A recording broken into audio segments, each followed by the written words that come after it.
సుళ్లూరుపేట సాయినగర్లో నివాసం ఉండే తండ్రి కొడుకులు కాపులూరు శరత్ కుమార్ రెడ్డి, అక్షిత్ రెడ్డిలు గూడూరు ఓ ప్రైవేట్ ఆసుపత్రిలో చికిత్స పొందుతున్న కుటుంబీకులను చూసేందుకు మోటార్ సైకిల్పై గూడూరుకి బయలుదేరారు. ఈ క్రమంలో నాయుడుపేట మండలం పండ్లూరు వద్ద వీరు ప్రయాణిస్తున్న మోటార్ సైకిల్ను లారీ వెనక నుండి ఢీకొట్టింది. దీంతో కుమారుడు అక్షిత్ రెడ్డి అక్కడే మృతి చెందగా తండ్రి శరత్ రెడ్డి తీవ్ర గాయాల పాలయ్యారు. అక్షిత్ రెడ్డి విద్యానగర్లోని ఎన్బీకేఆర్ కాలేజీలో ఇంజనీరింగ్ మొదటి సంవత్సరం చదువుతున్నారు. గాయపడిన తండ్రి శరత్ రెడ్డిని తిరుపతికి తరలించారు. పోలీసులు కేసు నమోదు చేసి దర్యాప్తు చేస్తున్నారు.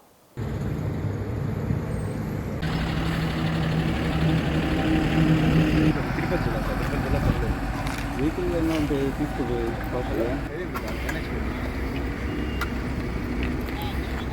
హైవే మీద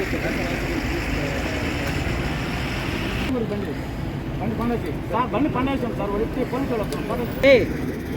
వాళ్ళకి అవి కేసులో తీసుకుంటారు బండ్లు ట్రాఫిక్ ఆమె పోయింది ఆమె సార్